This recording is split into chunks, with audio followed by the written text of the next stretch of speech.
Shalom sahabat yang baik hati, salam sehat selalu bagi kita semuanya. Marilah kita bersatu dalam doa. Bapa kami di dalam Yesus Kristus, Engkaulah yang kami puji dan kami sembah di dalam kehidupan kami. Biarlah senantiasa firman Tuhan berkuasa dan memenuhi hati dan pikiran kami. Amin. Firman Tuhan bagi kita hari ini dari 2 Korintus 4 ayat 16. Sebab itu kami tidak tawar hati, tetapi meskipun manusia lahiriah kami semakin merosot, namun manusia batiniah kami dibaharui dari sehari ke sehari. Dibaheni dang marnalo jahami, ailam tuburu nape hajol maun nami pardurui, anggo parbagasani ariarido dipai baru. Tidak tawar hati sebab selalu dibaharui.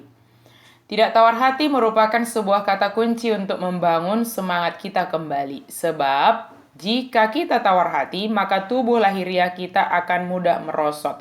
Tetapi jika kita tidak tawar hati, walau tubuh kita merosot, namun manusia batiniah kita akan terus mengalami pembaruan hari demi hari. Apakah yang seharusnya kita perbuat apabila kita merasa tawar hati? Caranya adalah ungkapkan perasaan kita secara jujur kepada Allah. Allah telah menjanjikan kekuatan apabila kita membutuhkannya. Apa sih yang dimaksud dengan tawar hati? Kebanyakan orang mengartikannya dengan hilangnya minat atau semangat, tidak antusias, tidak bernafsu, tidak mau peduli, apatis, hatinya dingin, dan lain sebagainya. Siapapun dapat mengalami kondisi seperti itu. Sangat wajar dan hal yang manusiawi. Namun jika hal itu dibiarkan, tentu akan berakibat buruk, baik bagi kesehatan jasmani maupun rohani, baik bagi diri sendiri maupun orang lain. Kondisi tawar hati dapat mengganggu ritme hidup kita yang positif. Orang dengan tawar hati akan kehilangan gairah dalam hidupnya. Pandangannya menjadi negatif terhadap dirinya sendiri, orang lain, bahkan terhadap Tuhan.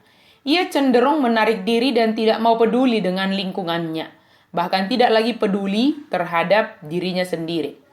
Menyerah atau tawar hati seringkali menyebabkan kita kehilangan perkara terbaik yang ditawarkan Allah kepada kita.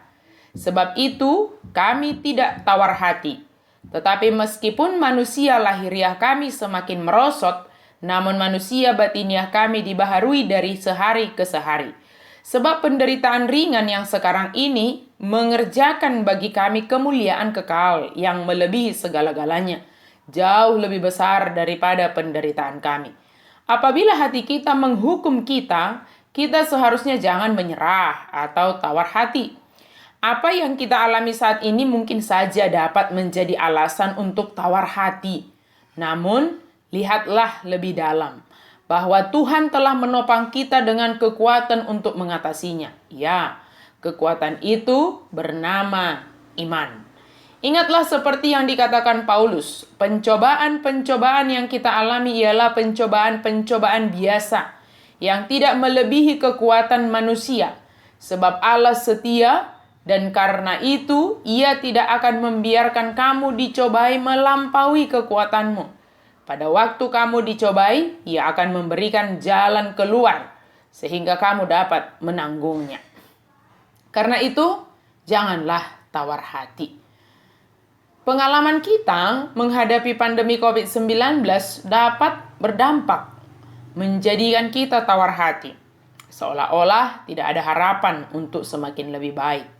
Namun, setelah kita mengalami atau menjalani PPKM level 4 sejak Juli hingga minggu ketiga Agustus, dan berdampak kepada pengurangan korban yang terpapar COVID-19, ditambah usaha pemerintah untuk melaksanakan vaksinasi kepada semua lapisan masyarakat, kita melihat bahwa keadaan ini dapat pulih jika kita mau bersama-sama melaksanakan sesuai dengan visi pemerintah, dan tentunya kita berharap semua adalah di bawah kendali Tuhan, Sang Pemilik kehidupan.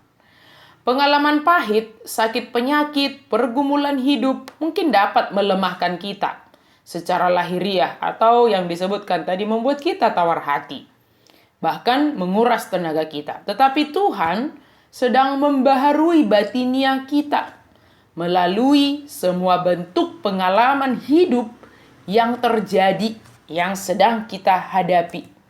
Sekalipun tubuh lahiriah kita melemah, tetapi ketika kita selalu dibaharui tiap hari melalui pengalaman hidup itu, melalui segala macam yang kita hadapi itu, maka iman kita akan semakin kokoh hanya kepada Yesus dan menjauhkan tawar hati dari kita. Semakin dibaharui sehari ke sehari, memiliki semangat dan pengharapan setiap hari hanya kepada Yesus. Amin, mari kita berdoa. Terima kasih Tuhan untuk firman-Mu. Biarlah kami tetap bersemangat, tetap berpengharapan, beriman sepenuhnya kepada Tuhan. Apapun yang kami hadapi, suka, duka, pergumulan, penderitaan, semuanya itu Tuhan pakai untuk semakin mendewasakan iman kami, membaharui kami setiap hari, dan menguatkan iman kami hanya kepada Tuhan. Kami berserah kepada Tuhan. Di dalam nama Yesus kami berdoa dan bersyukur. Amin.